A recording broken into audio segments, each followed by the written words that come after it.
자, 앞에 공통 강의를 기본으로 해서 초등학교 4학년 에세이 글쓰기 직접적으로 강의를 하도록 하겠습니다. 자, 사전조사에 대해서 반드시 체크를 해 주셔야 된다는 말씀 누누이 드리고요. 자, 초등 4학년 에세이 첫 번째 글은 어떻게 제시되어 있느냐. 논술 그리고 주장, 즉 논설문을 쓰라고 제시되어 있습니다. 그리고 500자 이상, 700자 이하로 써라. 그럼 자, 500자 이상을 넘겨라 이런 얘기라 그랬죠. 그 다음에 700자를 넘기면 안 된다. 700자 이하로 써야 된다는 내용입니다. 자, 그래서 내용을 가만히 보면 뭐라고 제시되어 있느냐 그러면 과학은 나날이 발전해 나아가고 있습니다. 여러분이 사용하는 대부분의 것이 과학의 발전에 의해 생겨났어요. 하지만 과학의 발전은 심각한 환경 문제를 초래하기도 합니다. 여러분은 과학의 발전이 지금보다 더 빠르게 진행되어야 한다고 생각하나요? 아니면 여기서 그만 멈춰야 한다고 생각하나요? 과학의 발전에 대해서 자기 의견을 주장으로 제시해 주십시오. 이런 얘기입니다. 그래서 정리를 해보면 뭐라고 정리가 될 수 있냐면 과학 발전에 대하여 여러 가지 주장이 있는데 그 중에 하나를 결정을 해서 500자는 넘기고 700자 이상은 넘기지 말라. 넘기기 있다 없다? 없다라는 겁니다. 자, 구체적인 내용을 살펴봅시다. 우리 인류는 과학을 발전시켜 왔습니다. 그리고 그 과학은 정말 엄청난 발전을 했죠. 시간이 흐르면서 과학은 우리에게 AI, 인공지능의 시대를 열었고, 그리고 마침내 우리가 우주인이 될 수 있는 그런 기회까지 만들게 됐습니다. 우주 개척이 눈앞에 있는 거죠. 자, 이렇게 인류의 과학은 엄청난 속도로 발전했는데, 그래서 이 과학은 우리에게 풍요로움과 편리한 생활을 제공합니다. 과학의 긍정성이죠. 편의점에 가면 이렇게 많은 물건들을 마음껏 우리가 구할 수 있고, 그리고 언제든지 넘치는 과일들을 마음껏 살 수도 있습니다. 그리고 과학이 제공한 것 때문에 기계에다가 맡기고 우리는 이렇게 휴식을 취할 수 있는 시간들도 가지게 되고, 그리고 먼 곳에 이동하기도 쉽고, 그리고 얼굴도 모르는 사람과 대화도 할 수 있는 세상이 된 거죠. 그런데 이렇게 과학이 무한대로 발전해 나가면서는 사실은 무언가 하나 나사가 빠지는데 이 편리함 속에서는 반드시 인간의 안전함이라고 하는 게 빠질 수 있다는 거죠. 나사 하나가 빠져 있다는 얘기가 되는 거예요. 자, 그래서 필연적으로 환경이 파괴되는 일들이 일어납니다. 이렇게 핵 발전소가 터진다든지, 그리고 기름이 유출이 돼서 바다에 생명체들이 이런 고통을 받고 있거나, 내지는 지금 이번에 우리가 고통받고 있는 코로나도 사실은 인간이 만들어낸 재앙이라는 그런 얘기들이 있습니다. 자, 지금 이제 인류는 두 가지의 상황에 놓여 있는 거죠.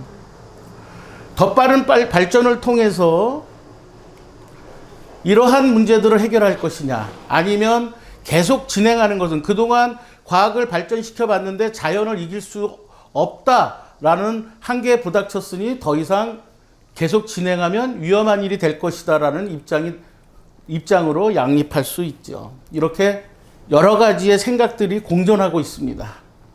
자, 여기서 여러분들의 생각을 결정해서 500자 이상 그리고 700자의 글로 쓰시면 됩니다. 자, 내용을 어떻게 구성하느냐에 대해서는 공통 강의에서 제가 제시했으니까 내용을 잘 모르시겠으면 공통 강의 다시 한번 봐주시길 부탁드립니다. 자, 그러면 두 번째 에세이 유형은 뭐냐면 논술 찬반입니다. 역시 500자에서 700자 이하로 서술하라고 했으니까 500자는 넘기고 700자 이하로 써주시면 되는데, 제시문 내용 한번 보겠습니다. 남한과 북한은 아직 휴전 중인 분단 국가입니다. 먼 훗날에 남한과 북한의 통일에 대해서 이야기가 나온다면 여러분은 찬성하시는 입장입니까? 반대하시는 입장입니까? 라는 제시문이에요. 자, 선생님이 여러분들이 글을 좀 더 쉽게 쓰게 하기 위해서 정리를 해봤습니다. 자, 정리해봤더니 남한과 북한이 통일하려고 한다면 본인은 찬성이냐 반대냐 이렇게 짧게 정리될 수 있다는 거고, 찬성 반대 중에 하나의 입장을 결정해서 500자는 넘기되 700자는 넘기지 마라 라는 내용으로 정리하시면 되겠다. 자, 지금 한반도는 이렇게 둘로 나눠져 있죠. 세계 유일의 분단 국가입니다. 남한과 북한으로 나눠져 있는 한반도는 이런 분단의 문제 때문에 여러 가지 상황들이 다른 나라 사람들은 겪지 않는 여러 가지 상황들을 겪게 되죠. 그 북한은 공산주의 체제이면서 중국과 소련을 중심으로 하는 운영 체계를 갖고 있고, 남한은 자본주의 체제이면서 미국과 일본을 중심으로 한 운영 체계를 갖고 있습니다. 자, 그러면 이렇게 통일이라는 문제를 우리가 화두로 한다면 여기서 찬성하는 사람이 있고 반대하는 사람이 있는데, 찬성하는 사람은 어떤 입장에서 찬성을 하는지를 잠깐 보도록 하겠습니다.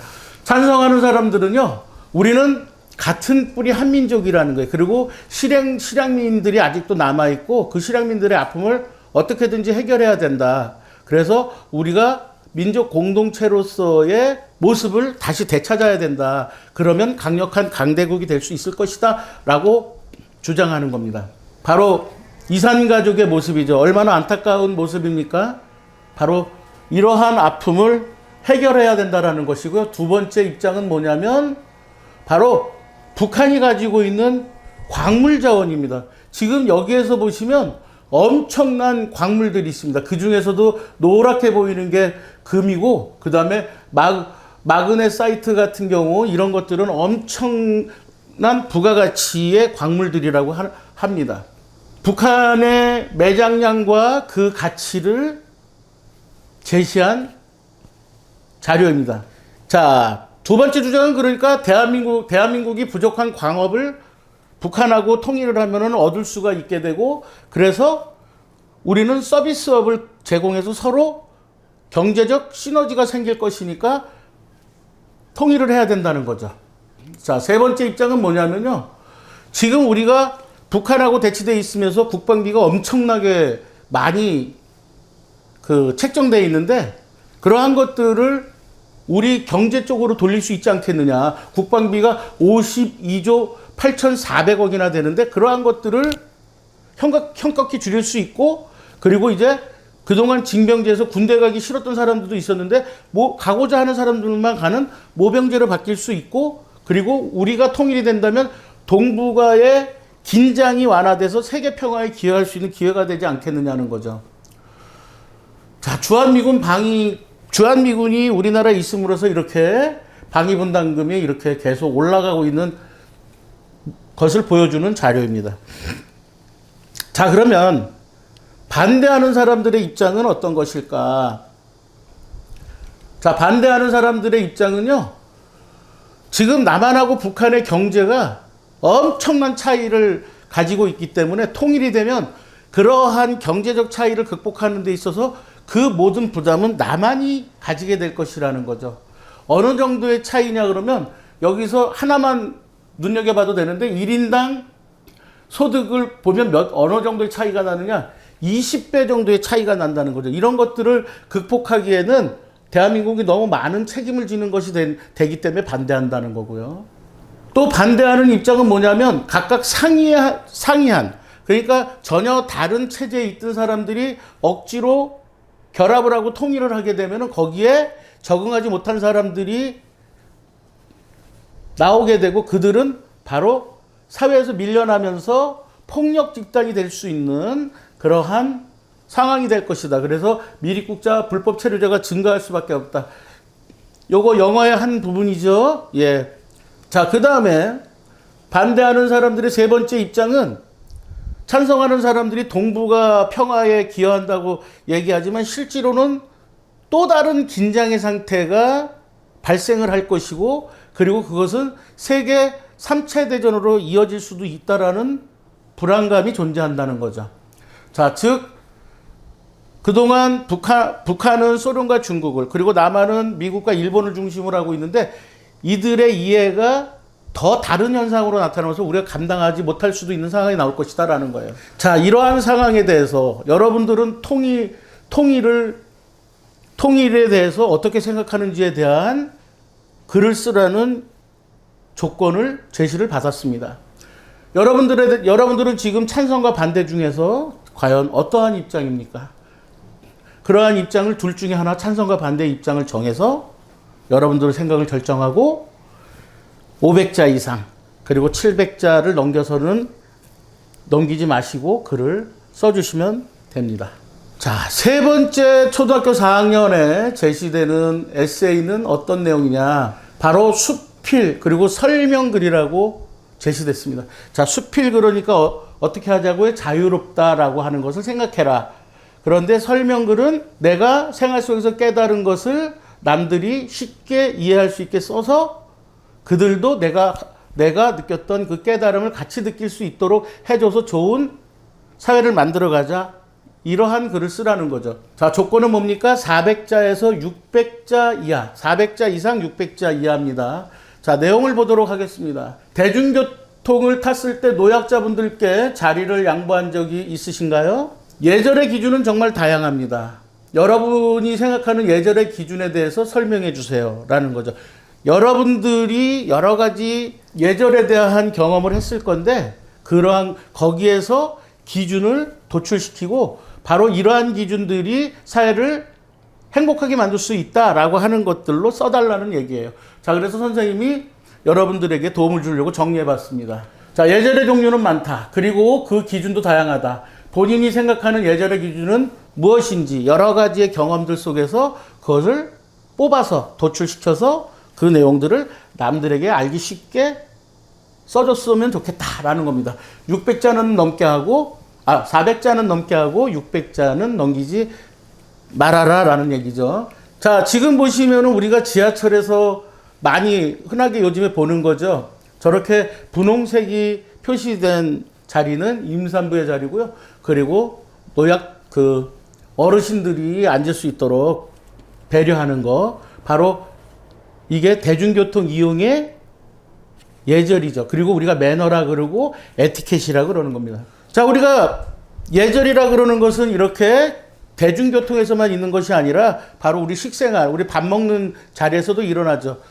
밥을 먹을 때 말을 많이 하고 큰 소리로 떠들게 되면 입에 있는 음식물이 나오게 되고 그러면 보기가 안 좋죠. 그러면서 큰 소리로 떠들었을 때 다른 사람에게 피해를 줄 수 있습니다. 이것도 역시 하나의 예절에 들어갈 것입니다. 자, 어른들을 만났을 때 배꼽 인사하는 거, 그런 것들도 역시 인사예절에 들어갈 거고, 그리고 아무리 급하더라도 새치기를 한다든지 이런 것들은 양심에도 꺼릴 뿐만 아니라 예절, 에티켓, 매너에도 안 맞는 거죠.